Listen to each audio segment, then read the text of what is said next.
The slave market on planet Dravos 9 was loud and full of lights. Different alien species walked between the cages, choosing slaves like shopping items. There were strong warriors from the war moons of Koran's smart AI machines that could solve any code, beasts from the jungle planets that could fight armies alone. One by one, they were all sold, one by one. Their cages opened and they were taken away, except for one in the far corner. There was a small cage. It was old and rusty, almost hidden behind others. Inside sat a thin human boy, dirty and bruised. His name was Eli. No one looked at him. No. One made an offer. Who would want that weak thing? An alien merchant laughed. He's broken, useless, not even good for mining. Another said. Eli didn't move. He just looked at the ground, quiet and still. His brown hair was messy. His hands were tied. He looked like someone already defeated. The auctioneer shouted, "Last slave left." Human male, age unknown, body damaged. Starting bid weight, who am I kidding? No one wants him. The crowd laughed. Some aliens threw scraps of food at Eli's cage, just for fun. Eli didn't react. His eyes were cold but empty, like he had already lost everything. Just then, a shadow stepped into the market. A tall human figure in a long dark coat. He walked with slow, careful steps. The crowd noticed him. Humans were rare on Dravos 9, and this one looked different. He didn't look at the fancy slaves. He didn't look at the weapons or tech. He walked straight to the small cage in the corner. The auctioneer looked confused. "You want this one?" The man nodded. He spoke calmly. "Yes, I'll take him." The auctioneer blinked. "He's worthless." "I know," the man replied, placing a metal chip on the table. It was enough to buy 10 strong slaves. The crowd was silent. Whispers spread like fire.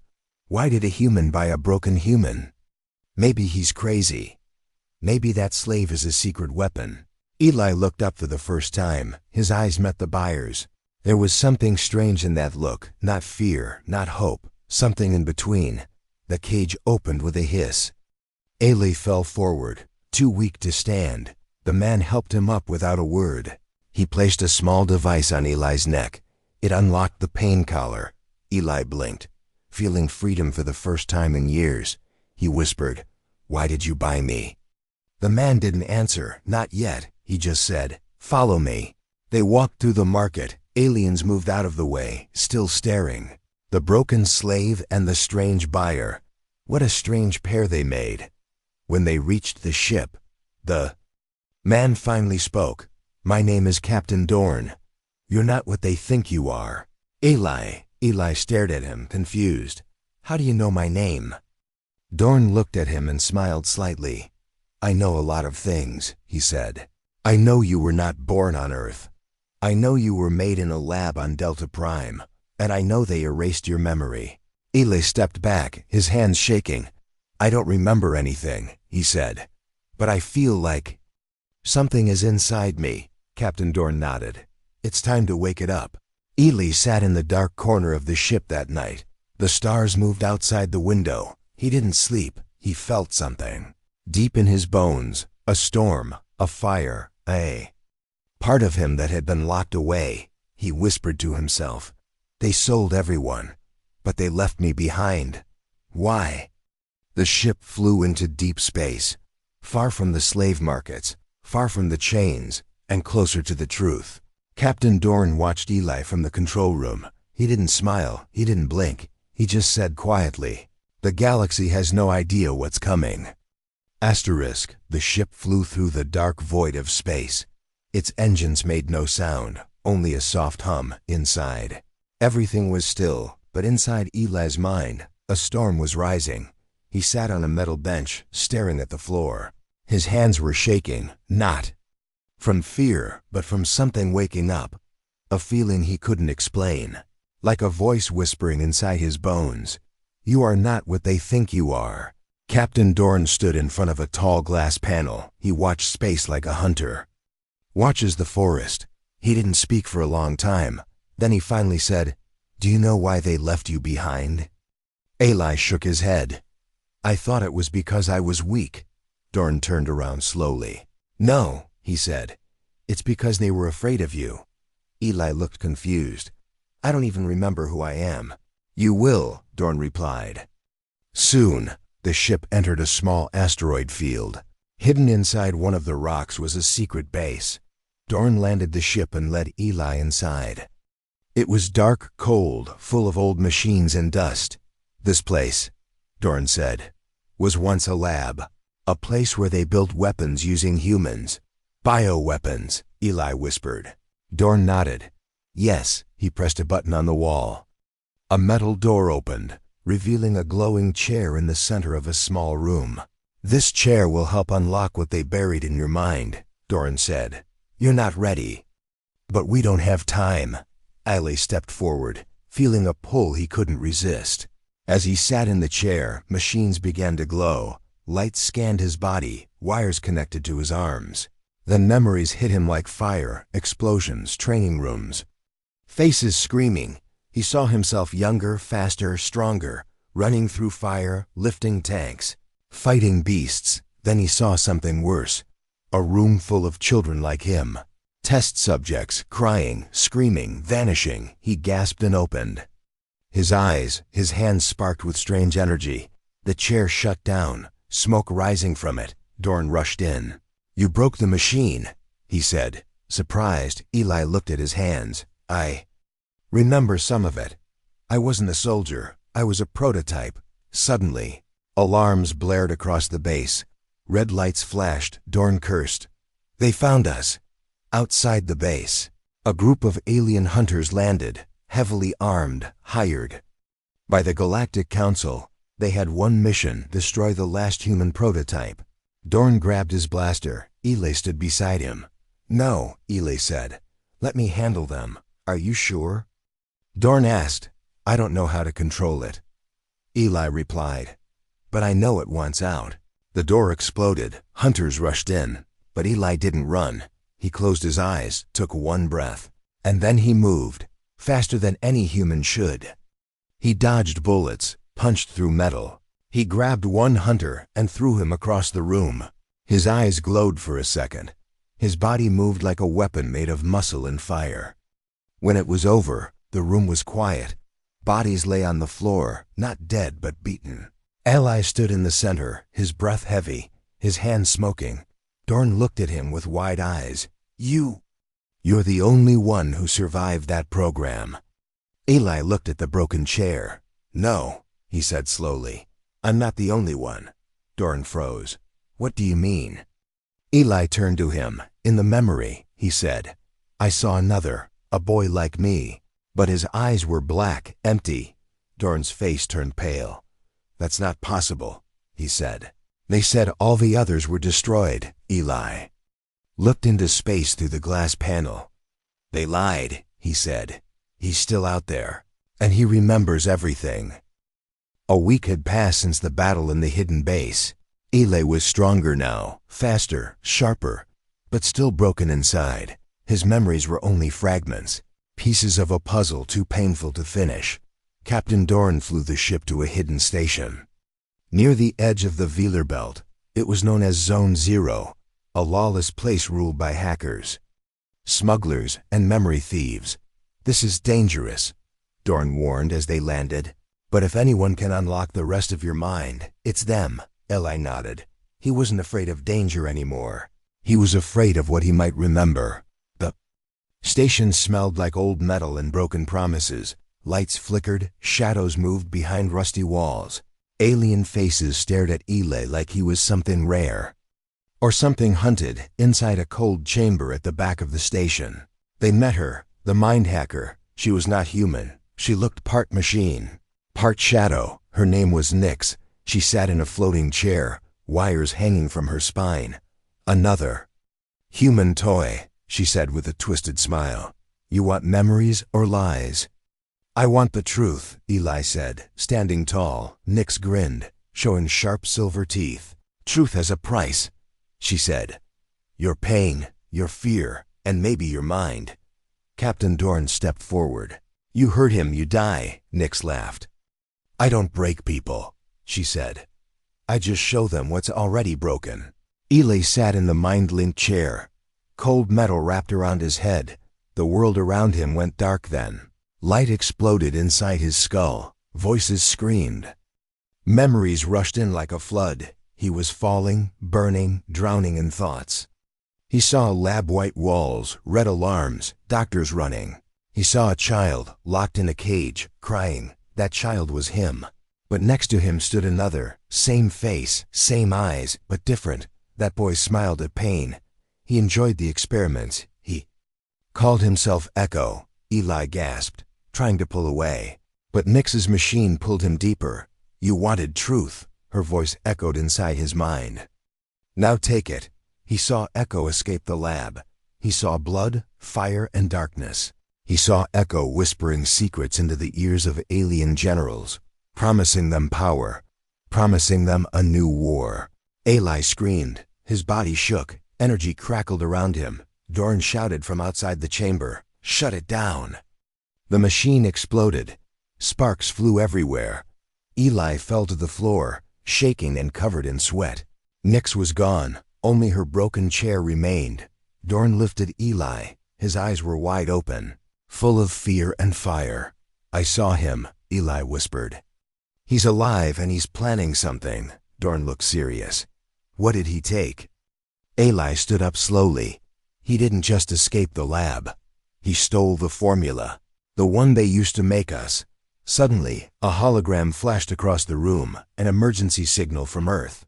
A military station was under attack, and the attackers were not alien. They were human, but not ordinary humans. They've already started. Eli said, "Echo is building an army." Dorn loaded his weapon. "We go now," he said. Eli looked into the dark. "I won't let him destroy what's left of us." As the ship took off from Zone 0, one broken mind had been unlocked, but another, twisted, cruel, and full of hate, was ready to strike. The war was no longer about species. It was human versus human, and only one would survive. Asterisk. The ship flew silently across the cold stretch of unmarked space. No signal, no sound, only the hum of ancient engines. Inside, Eli stood alone in the dark observation deck, his face reflected in the glass. But he no longer looked like the broken slave left behind. Captain Dorn watched from the shadows. Eli's body had healed. His movements were sharper. But something else had changed too. His silence had turned into thought, his fear into purpose. "They called us worthless," Eli said, without turning around. "But what if the worthless are the ones who will end this war?" Dorn didn't answer. He knew Eli wasn't speaking to him. He was speaking to something larger, something coming. Their next stop was a graveyard. Not of bodies, but of minds. An abandoned prison orbiting the dead planet Thaler. The galaxy had forgotten this place, but Dorn had not. "This was a storage unit," Dorn explained. "They locked up the failed ones here. Defective clones, broken A's, human rejects." The ship landed with a soft shake. Doors hissed open, and the air smelled like rust. The lights flickered weakly as they entered. Inside the cold halls were cages, not locked but never opened again. In one cell, a clone with half a face stared. At the wall, in another, a mechanical child whispered numbers to itself. "They've been here for years," Eli said softly. "They don't speak. They don't move," Dorn nodded. "They were built to obey, but they were too human. So they were thrown away." Eli stepped into the center of the room. He raised his voice, not with anger but with memory. "I was thrown away too," he said, "but I survived, and I remember what they did to us." Eyes turned toward him. Slowly, the silent ones began to move.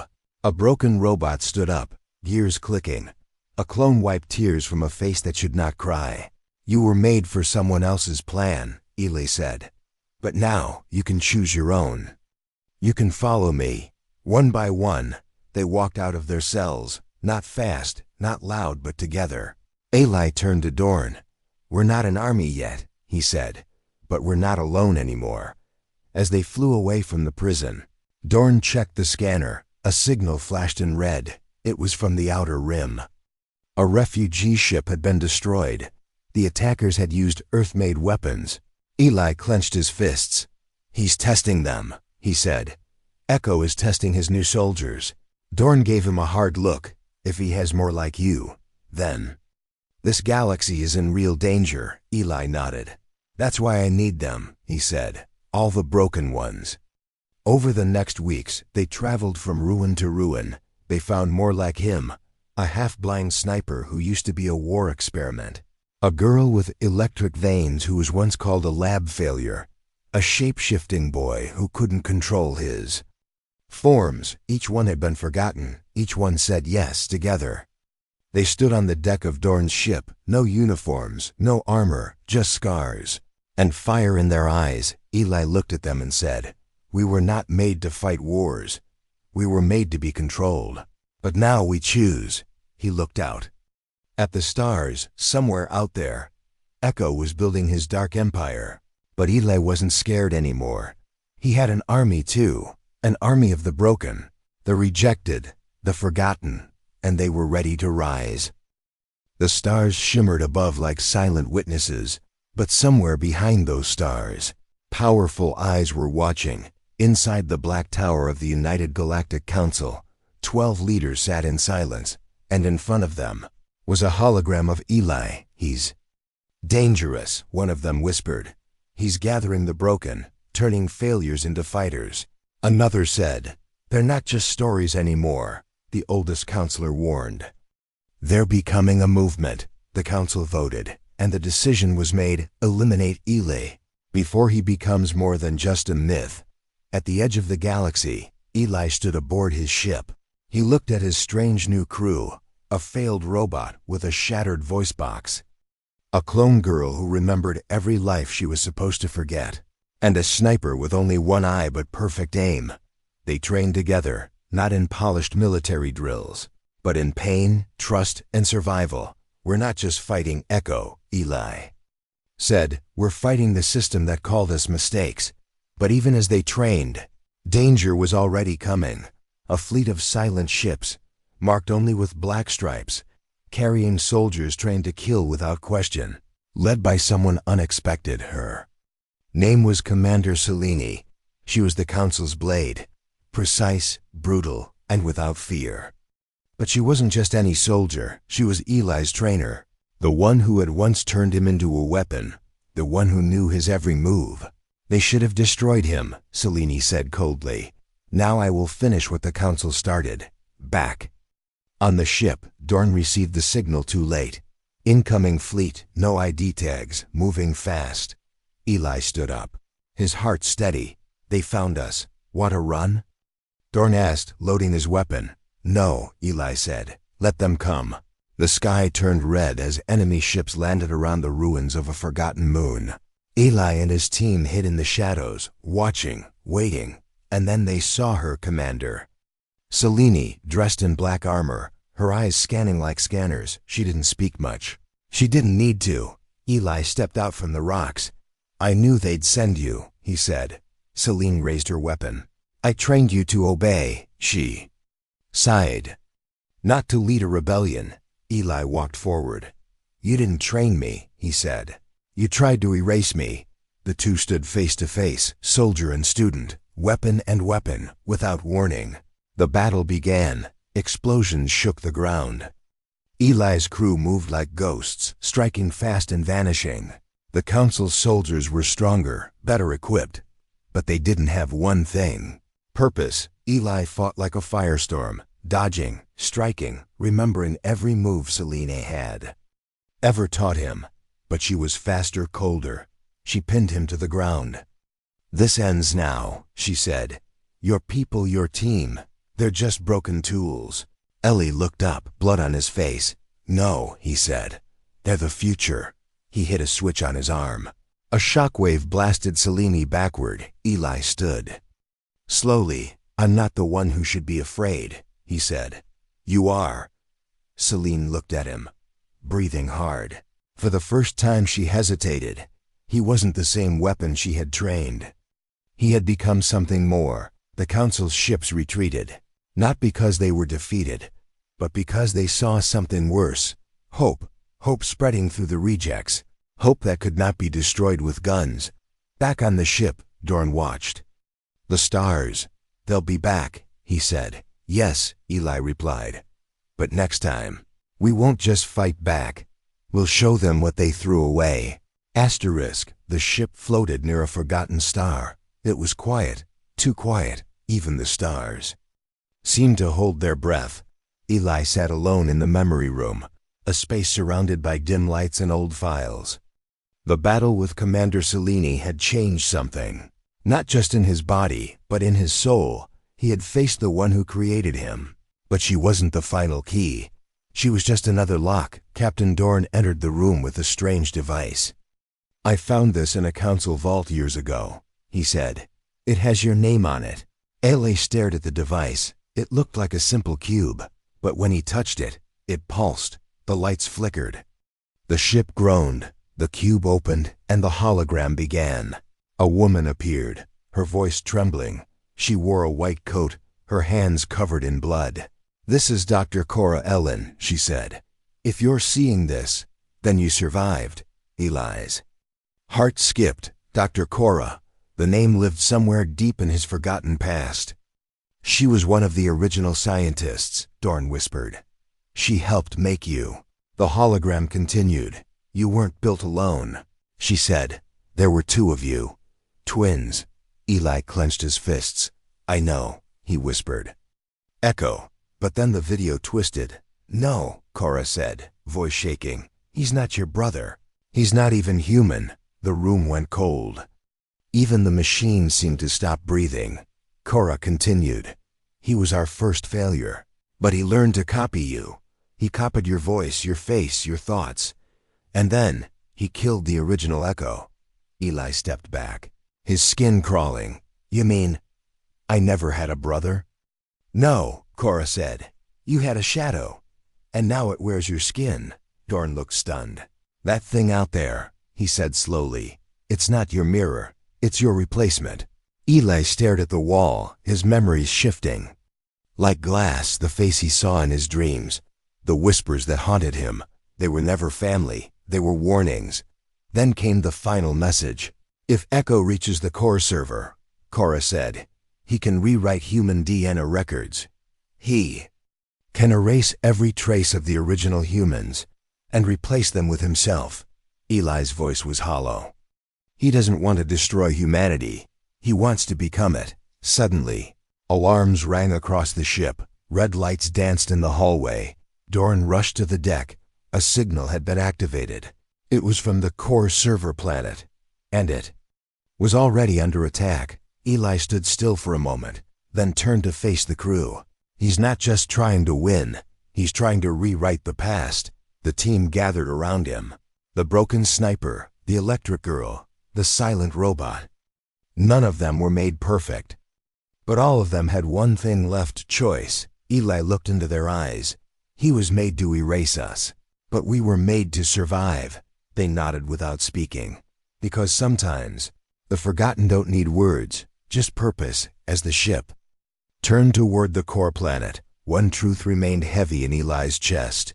Echo didn't steal his past, he stole the future. But now Eli was ready to take it back. The core server planet rose before them, a black sphere floating above a dead star. It didn't glow like other worlds. It pulsed like a heartbeat, like something alive and angry. Inside, every record of human history was stored, every DNA strand, every name, every origin. If Echo controlled it, he would not just erase Eli. He would erase everything humans once were. The ship shook as it entered the planet's shadow. Laser fire rained from the sky. Enemy drones flew like swarms of metal insects. The council had joined Echo, not because they trusted him, but because they feared Eli more. Eli stood on the bridge, looking out at the storm of war. His crew stood behind him, ready but silent, the forgotten, the broken, the failed.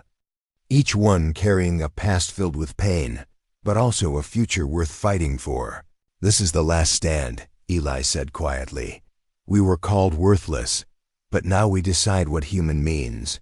The ship landed hard, the doors opened, and The final mission began. Inside the core tower, Echo waited. He stood tall, wearing a perfect copy of Eli's face, but his eyes were wrong, empty, smooth, almost too calm. A smile that never reached the soul. "You came," Echo said, "even though you've already lost." Eli stepped forward. "I didn't come to fight. I came to finish this." They clashed like storms.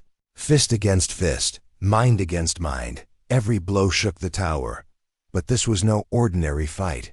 This was a war between meaning and manipulation, between soul and shadow. Echo tried to control the tower's system. He reached into the core and began rewriting the code. Lines of false history appeared.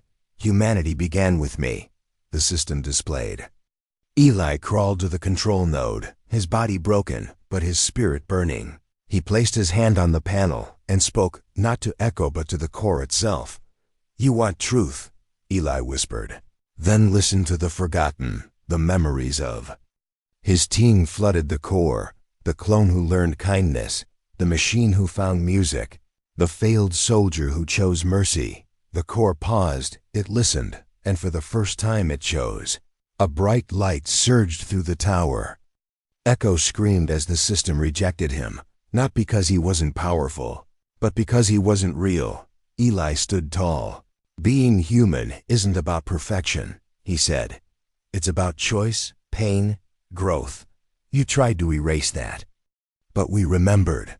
Echo collapsed, his body turning to dust. His last words echoed through the tower. "You were the failure." Eli looked up. "No," he said. "I was the reminder." The tower stopped shaking.